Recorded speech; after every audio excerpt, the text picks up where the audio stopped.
So hello and welcome back everyone to this another beautiful सा video. जैसे मैंने promise किया था ऑलरेडी मैंने वीडियो डाल दिया है, वो है मॉड्यूल 1 एंड मॉड्यूल 2 का स्टडी प्लान। अब आज जो है वो हम लोग देखने वाले study plan for both the modules. अब बोथ द मॉड्यूल्स वाले बच्चे जो है उनको पता है भाई मेरे कि वो है बाहुबली। कौन बताइए ना, वो है बाहुबली।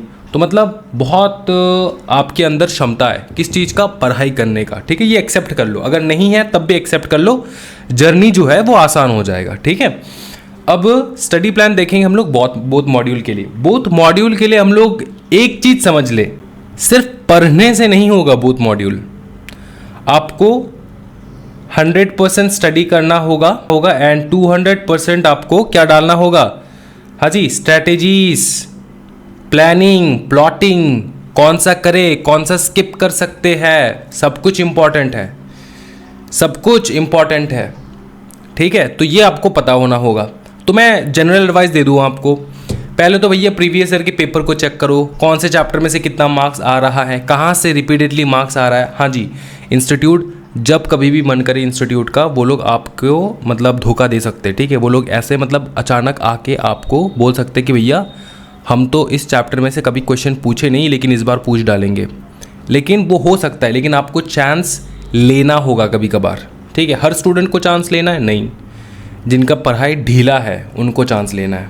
तो ले पाओगे चांस? हाँ जी ले पाएंगे सर, कोई दिक्कत वाली बात नहीं है, आराम से कर लेंगे। ठीक है, तो 200% जो है आपको प्लानिंग प्लॉटिंग करना है, ये आपको पता होना चाहिए। अंडरस्टूड? अच्छा, मेरा एडवाइस क्या रहेगा आपके लिए, देखो 2 ग्रुप्स है, कितने सब्जेक्ट्स है, 8 सब्जेक्ट है, जो कि नेक्स्ट ईयर हो जाएंगे 7 सब्जेक्ट।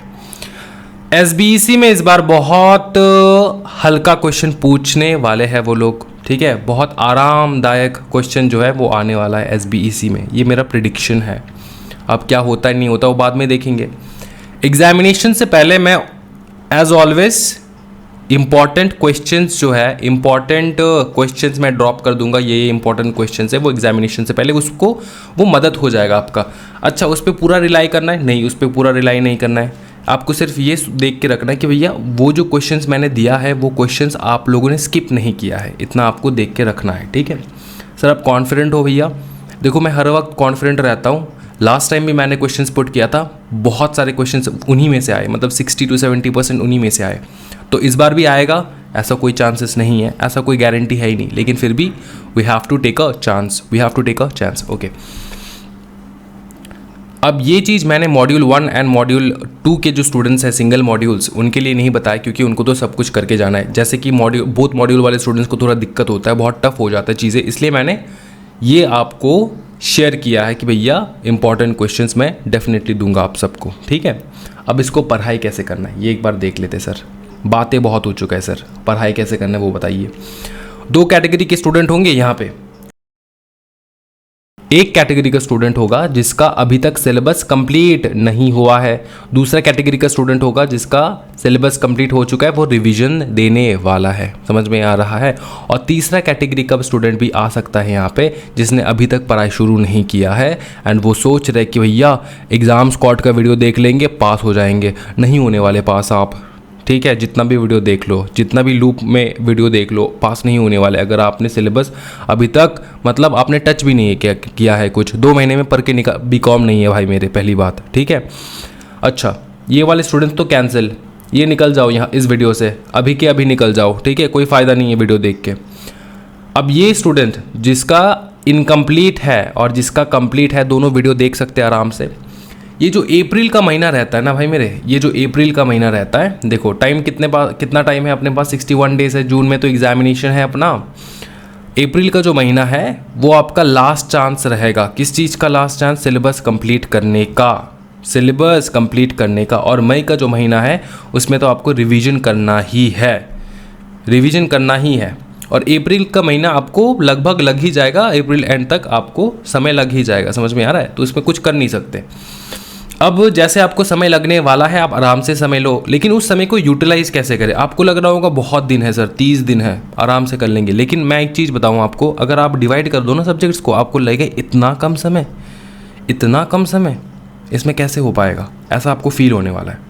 ठीक है, तो मैं आगे बढ़ता हूँ। आपको समझाता हूँ कि ये जो सब्जेक्ट्स है वो डिवाइड कर लो आप easy mode and hard mode में। इजी एंड हार्ड मोड में आपको डिवाइड कर लेना है सब्जेक्ट्स को। हो सकता है आपका जो ये सब्जेक्ट्स है ना भाई मेरे, ठीक है, आपका जो सब्जेक्ट्स है ये शायद इजी कम है, हार्ड ज़्यादा है, या हो सकता है आपका जो हार्ड सब्जेक्ट्स है उसमें हार्ड कम है एंड इजी ज़्यादा है। हो सकता है ना, पॉसिबल है कि नहीं, बताइए ना। हाँ जी सर पॉसिबल है, काहे नहीं पॉसिबल होगा सर, क्या बात कर रहे हो सर आप, पॉसिबल है सर। ठीक है, तो देखो बात देखो ऐसा है, आपको सबसे पहले डिवाइड कर लेना आपके कितने सब्जेक्ट्स इजी है एंड कितने सब्जेक्ट जो है वो टफ़ है, ये आपको डिवाइड कर लेना है। ये सब्जेक्ट मेरे को इजी लगता है, ये इजी लगता है, ये इजी लगता है, ये इजी लगता है, ऐसे करके आपको डिवाइड कर लेना है। और ये 3 सब्जेक्ट मेरे को टफ लगता है, ऐसे करके डिवाइड कर लेना है, ठीक है। अब इजी सब्जेक्ट आपको इजी इसलिए लगता है क्योंकि आपका कमांड है ऑलरेडी इस सब्जेक्ट के ऊपर, आपने ज़्यादा समय इसमें दिया है, इन्वेस्ट किया है, इसलिए आपको ये सब्जेक्ट ईजी लगता है, राइट। और साइकोलॉजिकल बात यही है कि भैया हार्ड सब्जेक्ट ये लगता है क्योंकि आप इससे डरते हो, या तो डरते हो या तो आपने समय का कम दिया है, ठीक है, या तो ये आपका फेवरेट सब्जेक्ट है ही नहीं। समझ में आ रहा है, ये भी हो सकता है। अब करना क्या है, 2 थिंग्स टू कंसिडर हियर, 2 चीज़ आपको कंसिडर करना होगा भाई मेरे। पहला चीज़ तो ये कि can I pass with easy subjects, yes और नो, ये आपके दिमाग में आना चाहिए कि ये जो इजी सब्जेक्ट है मैंने जितना कमांड इन इजी सब्जेक्ट में लेकर आया एंड मेरे जो हार्ड सब्जेक्ट है इसमें मेरा थोड़ा बहुत कमांड है, क्या मैं इन इजी सब्जेक्ट्स के बदौलत क्या मैं पास कर सकता हूँ एग्जामिनेशन। सर ये कैसा क्वेश्चन रहा। देखो समझो एक चीज़, हार्ड पेपर्स में आपका लगभग 60 to 70% अगर ख़त्म हो चुका है, बाकी 30% जो है आपका कंप्लीट नहीं हुआ है, 40% कंप्लीट नहीं हुआ है, तब भी आप पास कर सकते हो। समझ में आ रहा है, तब भी आपको पास कर सकते हो दोनों मॉड्यूल देके। लेकिन अगर आपका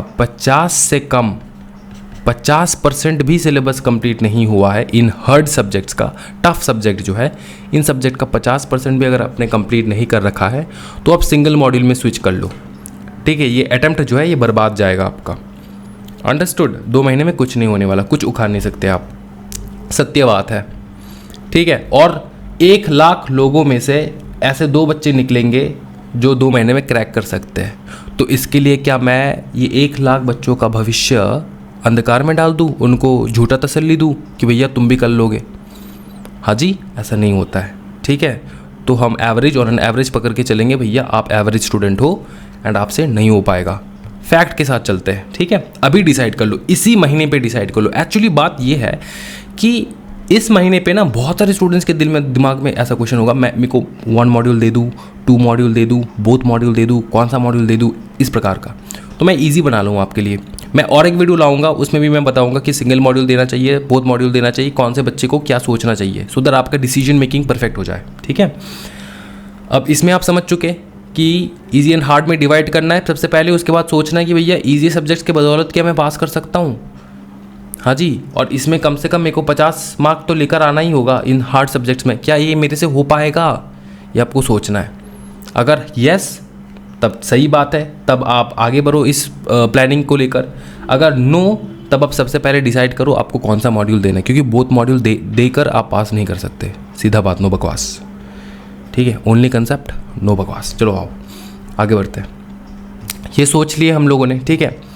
अच्छा, अप्रैल के महीने में क्या क्या करना है ये एक बार आप लोग समझ लीजिएगा। अप्रैल के महीने में क्या क्या जो है झंडा गाड़ना है ये आप देख लीजिए। सबसे पहले आप क्या करोगे, कंप्लीट करोगे जितने भी लेफ़्ट ओवर चैप्टर्स है, वीडियो लेक्चर्स है। अगर मेरे मटेरियल पे 22 चैप्टर्स है, क्या मेरे को 22 ऑफ द 22 चैप्टर्स करना है? नहीं, 20 चैप्टर करके चलो, फिर भी मैं कंसिडर करूँगा 97% आपका सिलेबस हो चुका है, ठीक है। लेकिन ऐसा ध्यान में रखना भैया, वो जो 2 चैप्टर छोड़ रहे हो ना, वो बहुत वीक चैप्टर है, इस प्रकार से आप ध्यान रखना। ऐसा नहीं कि एग्जामिनेशन में 20 मार्क इन्हीं चैप्टर्स में से आ जाए। सर मेरे को कैसे पता चलेगा इस चैप्टर में से कितना मार्क्स आएगा? भैया प्रीवियस ईयर पेपर एनालिसिस किस लिए कर रहा हूँ मैं, किस लिए कह रहा हूँ आपको करने के लिए, बताइए। समझ में आ रहा है ना, तब आपको पता लगेगा कि भैया, क्योंकि बोथ मॉड्यूल वाले स्टूडेंट भाई मेरे, उनको बहुत कुछ सेक्रीफाइस करना होता है, सोचना होता है, ठीक है, चूज़ करना होता है, डिफ़िकल्ट डिसीजंस को जो है इवैल्यूएट करना होता है, ये करना होता है आपको, अंडरस्टूड। क्योंकि सब कुछ मगअप करके नहीं जा सकते अब एग्जामिनेशन में, 100% सिलेबस कंप्लीट करके नहीं जा सकते। जो बंदा AIR 1 लाता है वो अगर भी कह दे आपको कि मैंने 100% सिलेबस करके गया, तो झूठ बोल रहा है भाई, ठीक है, सीधा बात। अगर उसका पहला अटेम्प्ट है तो समझ में आ रहा है, अगर उसका दूसरा तीसरा अटेम्प्ट में ही ब्रॉट AIR 1 एंड उसने कहा कि मैंने 100% सिलेबस अटेम्प्ट कवर किया है, तो सही बात है, तब ठीक है, क्योंकि समय का कमी होता है ना। अच्छा, ये हो चुका है। ओके, उसके बाद आपको focus on the practical papers for the month of April. ये मैंने क्यों लिखा आपको समझना होगा। Focus on the practical papers for the month of April क्या होता है, साइकोलॉजिकल बात बताता हूँ आपको। हर स्टूडेंट को ऐसा फील होता है कि मेरे को ना टैक्स थोड़ा टफ लगता है, ठीक है, मेरे को CA में थोड़ा टफ लगता है, मेरे को FM थोड़ा टफ लगता है। एक काम करता हूँ, अप्रैल का महीना जो है, उस महीने में मैं थ्योरी अच्छे से पढ़ लेता हूँ, लास्ट का जो एक महीना होगा ना, उसमें मैं दबा के प्रैक्टिकल करूँगा। ये 90% स्टूडेंट का थिंकिंग रहता है, एवरेज स्टूडेंट्स का थिंकिंग, जिनका दिमाग ज़्यादा अच्छा नहीं है, डिसीजन नहीं ले पाते अच्छे से। दिमाग अच्छा नहीं मतलब डिसीजन नहीं ले पाते अच्छे से, सबका दिमाग इक्वली है, ठीक है। अब आपको मैं एक सत्य बात बता दूं कि अगर अप्रैल के महीना आपने प्रैक्टिकल ख़त्म नहीं किया और आप मई के महीने के लिए वेट कर रहे हो, मई के महीनों में आपको हार्ट अटैक आ सकता है, स्ट्रोक आ सकता है, ठीक है, आपका किडनी फेल हो सकता है। मई के महीने में इतना ज़्यादा प्रेशर रहेगा, अंडरस्टूड। ये गलती से भी गलती मत करना कि आप मई के महीने के लिए प्रैक्टिकल पेपर्स को रख दो। प्रैक्टिकल पेपर्स आप अप्रैल के महीने में ख़त्म करो। थ्योरेटिकल पेपर्स आप फिर भी पढ़ लोगे, लेकिन प्रैक्टिकल्स आपको ज़्यादा से ज़्यादा प्रैक्टिस चाहिए होगा। समझ में आ रहा है, इसलिए मैंने ये चीज़ लिखा यहाँ पे, focus on the practical papers for the month of April, understood. Collect MCQ sheets. MCQ sheets आपका MCQ पेपर है, आप जितना हो सके रिलेवेंट सोर्सेज से आप MCQ शीट्स जो है वो आप ढूंढना स्टार्ट कर दो, कलेक्ट करना स्टार्ट कर दो। नोट्स नहीं, मैं नोट्स नहीं कह रहा हूँ, ठीक है, इजी नोट्स ये सब मत करो। MCQ शीट्स मंगवाओ, अच्छे अच्छे जगह से कलेक्ट करो आप। अगर आप देखो, जो मेरे बच्चे मतलब मेरे स्टूडेंट्स हैं, मेरे फ्रेंड्स कलीग्स हैं, जो आप लोग एग्जामिनेशन दे रहे हो, एंड आप अगर हमारे ये स्टडी ग्रुप टेस्ट सीरीज़ को सब्सक्राइब करके रखा है, तो वहाँ पे तो मैं ही करवा दूंगा सब कुछ, तो उसमें आपको अलग टेंशन नहीं लेना है। ये वीडियो उन बच्चों के लिए जिन बच्चों का कोई नहीं है, समझ में आ रहा है, मतलब आप ना स्टडी ग्रुप में हो, ना टेस्ट सीरीज़ में हो, ना आप कहीं और में हो, ठीक है, आप अकेले ही कर रहे हो मस्त मगन, समझ में आ रहा है, आपको गाइडेंस नहीं चाहिए, ऐसा आपको फील हो रहा होगा। तो इसलिए मैं कह रहा हूँ, हम कहीं से भी ये सारे कलेक्ट करो MCQ शीट्स, समझ में आ रहा है। मेरा जो MCQ शीट रहेगा वो मैं मई के महीने में अवेलेबल करवा दूंगा फॉर द जनरल स्टूडेंट्स, ठीक है, वो वेबसाइट में अवेलेबल हो जाएगा free of cost. MCQ sheets her subject का, हर MCQ पेपर का मई के महीने में, अप्रैल के महीने में मैं लूँगा, मई के महीने में मैं अवेलेबल करवा दूंगा, ठीक है। ये समझ में आ चुका है, ये आपका अप्रैल का मेजर टास्क रहेगा। और वो बच्चे जिनका ऑलरेडी ख़त्म हो चुका है सब कुछ, मतलब उनको कुछ करना नहीं है, ठीक है, मतलब उनका पूरा सिलेबस कंप्लीट हो चुका है, प्रैक्टिकल पेपर्स हो चुके, तो वो तो रिवीजन देंगे। अब रिवीजन का प्रोसीजर क्या रहेगा वो भी मैं आगे बताऊंगा, ठीक है। स्टडी आवर के बारे में एक बार डिस्कस कर लेते हैं कि ये ना बहुत कंट्रोवर्शियल चीज़ें हैं, जैसे कि 12 घंटे पढ़े, 14 घंटे पढ़े, कितना घंटे उखाड़े सर, ये बता दीजिए आप एक बार। तो अगर आपका क्वेश्चन है कि स्टडी टारगेट इम्पॉर्टेंट है या आर्ली स्टडी इम्पॉर्टेंट है, तो मैं हमेशा कहूँगा 100% गो विथ स्टडी टारगेट्स, ठीक है। स्टडी टारगेट्स मतलब आप टारगेट सेट करो कि इस हफ्ते में ये मेरे को कंप्लीट करना है। अगर ये चीज़ आपका 7 घंटे में कंप्लीट हो रहा है तो that is the best way you should go. आपको 12 घंटे घिसना नहीं है, रेस्ट करो, दिमाग को रेस्ट दो, समझ में आ रहा है। और अगर आपको लग रहा है कि नहीं मेरे को आवर्ली स्टडी करना है, तब क्या कह सकते हैं, ठीक है। ऑन एन एवरेज एक पर्टिकुलर बच्चे का जो है, बच्चे को देखो ऐसा भी तो लगता होगा ना आपको कि मैंने इतना कर लिया, that is sufficient for me.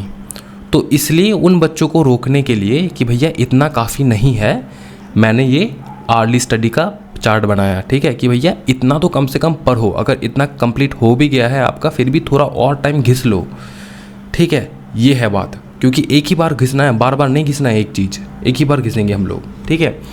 12 से 14 घंटे का स्टडी सर ये इम्पॉसिबल है, 12-14 घंटा भैया कोई पढ़ नहीं पाता, ठीक है, पढ़ नहीं पाता। मैं आपको दिखा दूंगा प्रूफ, ठीक है, कि कैसे हो पाएगा ये चीज़।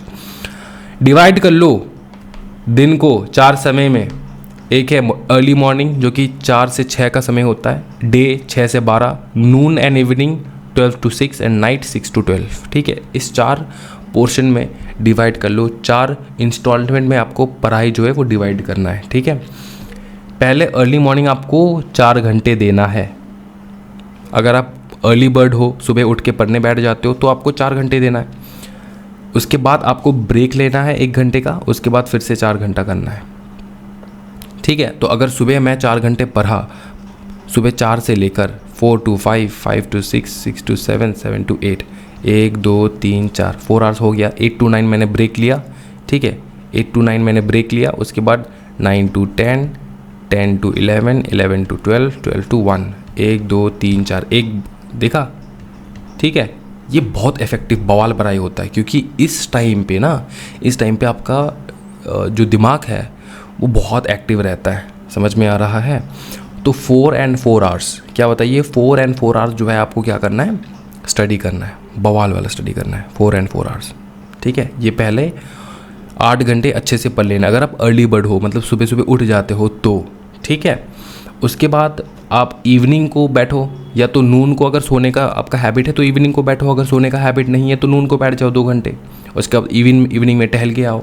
नाइट में आप 2 + 2 आवर करके 4 घंटे दे ही सकते हो। इसमें आपका क्या हो जाएगा बताइए, हाँ जी, 12 घंटा नहीं, 14 घंटे का पूरा शेड्यूल कवर हो जाएगा। समझ में आ रहा है, 14 घंटे का शेड्यूल कवर हो जाएगा। और ऐसा नहीं है कि सारा दिन बुक में बैठे रहे, ठीक है, साइकोलॉजिकल प्रॉब्लम्स आ जाएगा आपका, ऐसा नहीं करना है, ठीक है। सारा दिन बैठ नहीं, जाओ थोड़ा टहलने जाओ, टहल के आओ, इधर उधर का बातें कर लो थोड़ा, फिर आके बैठो। समझ में आ रहा है, पागलों जैसा नहीं पढ़ना है भैया, क्योंकि दिमाग को सेफ कर रखना है, राइट। तो you have to understand this very carefully.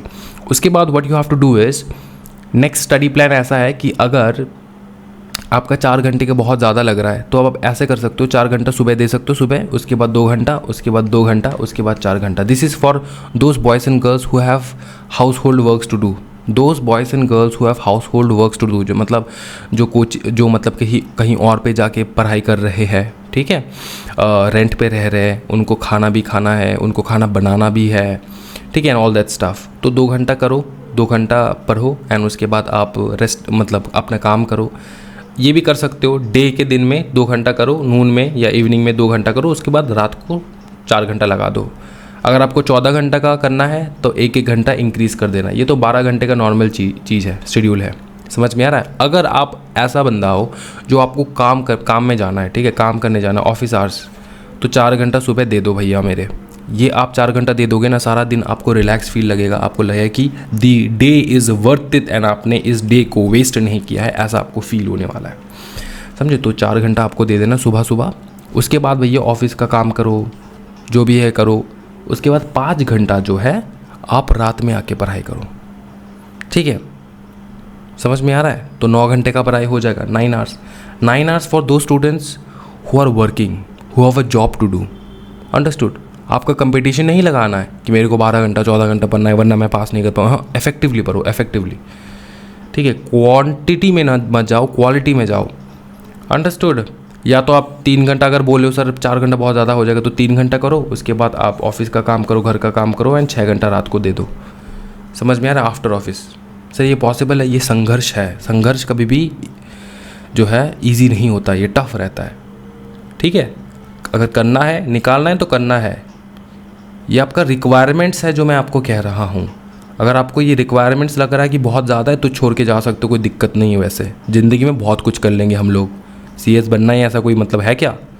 हाँ जी, नहीं CS ही बनना है, ठीक है, फिर ठीक है, फिर आपको ऐसा बैठना होगा, ठीक है। मैं फिर से कह रहा हूँ, टारगेट स्टडी पे ध्यान देना। ऐसा एकदम ज़रूरी नहीं कि आर्ली स्टडी ही करे। टारगेट अगर आपका ख़त्म हो रहा है तब उठ के जा सकते हो। 14 घंटा पढ़ना it is not necessary at all, ठीक है। उसके बाद देखो, dividing the month in 4 parts, 4 part में डिवाइड कर लेंगे। Week 1, week 2, week 3 and week 4। जैसे आप बोथ मॉड्यूल वाले स्टूडेंट हो, आपको 2 सब्जेक्ट जो है वो करना ही है दिन में, 2 सब्जेक्ट आपको पर डे करना है। वीकली टारगेट सेट करना है पहले से। एंड एग्जाम्पल के तौर पे अगर बताए तो कंपनी लॉ एंड एक प्रैक्टिकल सब्जेक्ट रखना ही है मॉड्यूल 2 से CA में, ठीक है। ये वीक 1 में कर लिए, फिर SBEC FMSM ये वीक 2 में कर लिए, फिर JIGL एंड टैक्स ये वीक 3 में कर लिए, फिर SLCM EBCL समझ में आ रहा है, EBCL ये आप कर सकते हो वीक 4 में। अब एक चीज़ समझना, जिनका सिलेबस कंप्लीट हो चुका है ये इन सारे वीक्स में रिवीजन करोगे, एक एक हफ्ता का टाइम दोगे पूरा मॉड्यूल रिवीजन करने के लिए। जिनका खत्म नहीं हुआ है अभी तक, अप्रैल का महीना ले लो एंड इस प्रकार से डिवाइड कर लो आपके टारगेट्स को अचीव करने के लिए। भैया इतना तो हम कंप्लीट करके रखेंगे, समझ में आ रहा है, अप्रैल का महीना, अंडरस्टूड। तो इस प्रकार से आपको अपना शेड्यूल बनाना है अच्छे से, ठीक है। अपने हिसाब से शेड्यूल बनाओ, कोई दिक्कत नहीं है। ये सिर्फ गाइडेंस है कि आपको ऐसा ऐसा करना है, ऐसा ऐसा करना है, ऐसा नहीं करना है, ऐसा करना है, ठीक है। फिर इंपॉर्टेंट की नोट्स मैं आपको बता दूं कि ये चीज़ आपको करना ही करना है, बाय हुक और बाय क्रुक। एक तो है कि भैया प्रीवियस टर्म के पेपर को एनालिसिस करो, ठीक है, देखो अच्छे से कहाँ से क्या आ रहा है, क्या मैं स्किप कर सकता हूँ, क्या मैं स्किप एकदम नहीं कर सकता। ईच चैप्टर का टेस्ट दे दो एग्ज़ाम से पहले। मॉड्यूल का टेस्ट देना बहुत इंपॉर्टेंट है। प्रीवियस ईयर पेपर सॉल्विंग बहुत इंपॉर्टेंट है। एंड टाइम मैनेजमेंट प्रैक्टिस, ये टाइम मैनेजमेंट प्रैक्टिस का मतलब होता है 3 घंटा रेगुलर बैठना at the exact time when the examination is going to be held in the month of June, that exact time आपको बैठना है, समझ में आ रहा है, 3 घंटा। ये है टाइम मैनेजमेंट प्रैक्टिस, तब आप प्रैक्टिस कर पाओगे, समझ में आ रहा है। ये सारा जो है चीज़, ये जो सारा दिक्कत है, अगर आपके दिमाग में ऐसा है कि भैया मैं ये कर नहीं पाऊँगा, हेल्प कर दीजिए, तो आप टेस्ट सीरीज ज्वाइन कर सकते हो, वहाँ पे ये सारा चीज़ मैं कवर करवा देता हूँ। इसके अलावा आपको कुछ चीज़ चाहिए नहीं होता है, एकदम चाहिए नहीं होता है। अगर आप कंप्लीटली डेडिकेटेड होके आप कर रहे हो तो, अगर आपको लग रहा है कि कहीं और से आप कर सकते हो तब भी बहुत बढ़िया है, आप करो, कहीं से भी करो, फ़र्क नहीं पड़ता। चीज़ ये है कि आपको ये करना है, ये टू डू लिस्ट है, आपको करना ही है एग्जामिनेशन से पहले। कैसे करोगे, कब करोगे, अपना शेड्यूल बनाओ, ठीक है। ये आपका स्ट्रेटेजी रहना चाहिए, अंडरस्टूड। अब कुछ मैं एडवाइस दे दूँ ऑफ पर्टिकुलर सब्जेक्ट्स। अगर आप पूछो कि सर कंपनी लॉ में कुछ एडवाइस दे दीजिए, मैं आपको क्या एडवाइस दूंगा, सुनो। कंपनी लॉ का एग्जामिनेशन में भी पार्ट C से ही शुरू करना है, पार्ट C से शुरू कर पाओगे। उसके बाद आपको चेक करना है कि पार्ट B ईजी है या पार्ट A ईजी है। अगर आपको पार्ट B ईजी लगता है तो उसमें जा सकते हो, अगर पार्ट A ईजी लगता है तो उसमें जा सकते हो। सीरियल वाइज जाना एकदम ज़रूरी नहीं है, लेकिन हाँ अगर आप पार्ट C पहले कर रहे हो तो उसका सीरियल नंबर वाइज आंसर देना, 1 2 3। ऐसा नहीं है कि C का 1 B का 2 फिर C का 2, इस प्रकार से नहीं करना है, समझ में आ रहा है। कंपनी लॉ में आपको एक चीज़ याद रखना है, एक लिस्ट बना लो, अभी से 2 महीने का समय है। अच्छा एडवाइस दे रहा हूँ भाई मेरे, लिस्ट बना लो इंपॉर्टेंट सेक्शंस का। आप हमारे वेबसाइट के ऊपर भी मिल जाएगा आपको इंपॉर्टेंट सेक्शंस फॉर जून, ठीक है, वो मैं अपलोड कर दूंगा, शायद अपलोड है भी, तो वो आप कर सकते हो। लिस्ट बना लो, सेक्शन नंबर्स को रट्टा मार लो। अब बहुत बच्चे बोलेंगे सर रट्टा काहे मारना है, भैया ज़्यादा बकबकाओ मत, ठीक है, रट्टा मारना होगा, सेक्शन नंबर्स याद करना होगा, समझ में आ रहा है। अगर रट्टा नहीं मारने समझ के कर सकते हो तो करो, कोई दिक्कत नहीं है। मेरे को एग्जीक्यूशन चाहिए। जब आंसर लिख रहे हो तो वहाँ पे आपका सेक्शन नंबर कोट होना चाहिए, मेरे को बस इतना चाहिए। उसके लिए आप जो काला जादू भी अगर करना पड़े तो कर लो आप, कोई दिक्कत नहीं है मुझे, समझ में आ रहा है, वो करो आप, अंडरस्टूड। इंपॉर्टेंट सेक्शंस का लिस्ट, इंपॉर्टेंट फॉर्म का लिस्ट आपको कर लेना है, ठीक है। कंपनी लॉ पहले पार्ट C कंप्लीट करो, B करो, उसके बाद A में जाओ, अंडरस्टूड। ये रहेगा जनरल एडवाइस। कंपनी लॉ से आप प्रिडिक्ट नहीं कर सकते कौन से चैप्टर में से कितना मार्क्स का आएगा, लेकिन प्रीवियस ईयर पेपर से आपको लग जाएगा कि भैया कौन सा चीज़ तो डेफिनेटली आएगा।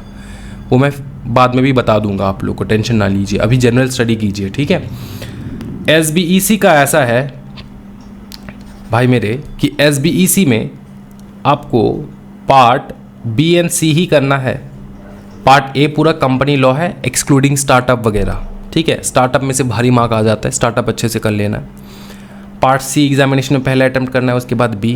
तो पढ़ाई भी उसी प्रकार से करो, जब भी रिवीजन दे रहे हो पार्ट C करो अच्छे से, B करो, उसके बाद A में जाओ, ठीक है। ऐसा नहीं कि ए करते रहे, ए करते रहे, ए करते रहे, बी करते रहे, बी करते रहे, एग्जामिनेशन में सी से स्टार्ट करें और भूल ही गए कि सी में है क्या। भैया बहुत मार्क्स है पार्ट सी में। इस प्रकार से आपको स्टडी जो है करना है, ठीक है।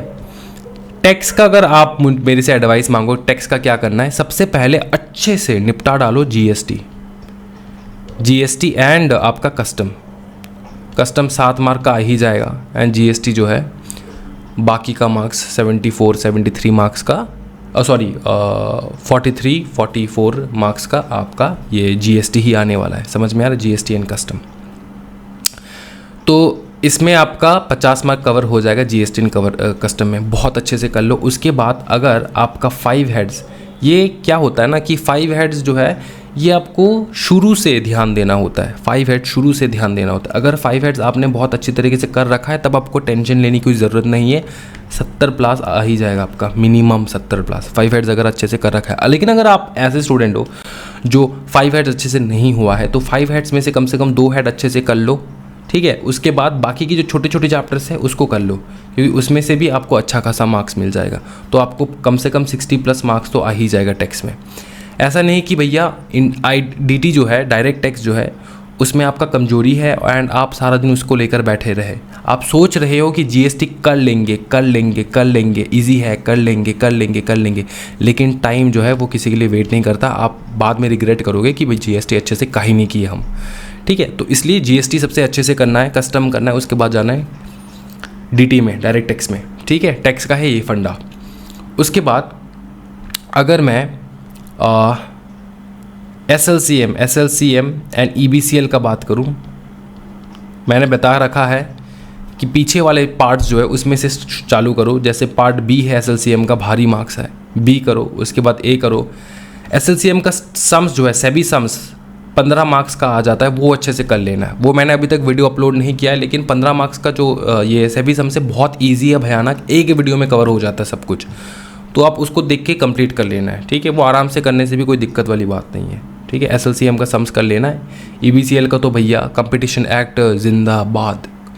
तो उसमें से आपको चैप्टर वाइज, पार्ट वाइज देखना है कौन सा पार्ट किसे करना है। पहले पार्ट बी करोगे, उसके बाद सी, उसके बाद ए करोगे, ठीक है। EBCL का पढ़ाई, रिवीजन, समझे। FM एंड CMA का मैं आपको बता दूं, आप कहीं से भी ले रहे हो, कौन से भी टीचर से ले रहे हो, लेकिन ये बात 100% सही है कि 60% इसमें से आपका थ्योरी आएगा। थ्योरी को इग्नोर मत करना, थ्योरी इग्नोर एकदम मत करना। जम के प्रैक्टिस करना MCQ पेपर्स, प्रीवियस ईयर का पेपर, कहीं से भी अच्छे सोर्सेज से आप अवेलेबल करो। ऐसा नहीं कि अननोन सोर्सेज से या फिर मतलब कहीं से भी मिल रहा है ले लेते, ऐसा नहीं, ठीक है। कुछ कहीं से देखो अच्छे टीचर्स, अगर वो अवेलेबल करवा रहे हैं तो उनसे ले लो। मैं भी अवेलेबल करवा दूंगा, ठीक है। हम लोग का MCQ पेपर जो भी रहेगा टेस्ट का, वो मैं अवेलेबल करवा दूंगा, आपको कर लेना है, ठीक है। ओके, ये जनरल बच्चों के लिए मैं MCQ पेपर जो है वो अवेलेबल करवा दूंगा, कोई टेंशन वाली बात नहीं है, ठीक है। FM एंड CMA, तो ये रहेगा आपका पूरा strategy for cracking the examination. Sir JIGL, भैया JIGL का सब्जेक्ट मैं ज़िंदगी में सबसे ईजी पेपर मानता हूँ, E&G। तो JIGL के पेपर बहुत ईजी है, आपको JIGL सभी करना है, सब कुछ ही करना है, अंडरस्टूड। क्योंकि JIGL ऐसा सब्जेक्ट है कि सोर्सेस ऑफ लॉ से 17 मार्क अगर दे दिए इस बार, तो एडमिनिस्ट्रेटिव लॉ, एविडेंस एक्ट में से भी बहुत ज़्यादा अच्छा खासा मार्क्स आ सकता है। तो आप चूज़ नहीं कर सकते कौन सा पढ़े कौन सा नहीं पढ़े, सब कुछ अच्छे से करके जाना है JIGL का, ठीक है। ईजी लेक्चर्स है, ऑलरेडी अपलोड करके रखा है, वो उस पे से कर लेना है। एंड अगर आप इंटरेस्टेड है फॉर द परीक्षा टेस्ट सीरीज तो ज़रूर ज्वाइन करें फॉर बोथ मॉड्यूल्स। हम लोग आपका chapter wise test and mock test भी ले लेंगे, बढ़िया से ले लेंगे, मतलब कोई टेंशन वाली बात ही नहीं रहेगा आपके लिए। समझ में आ रहा है? Thank you so much everyone, happy learning guys, bye bye and take care.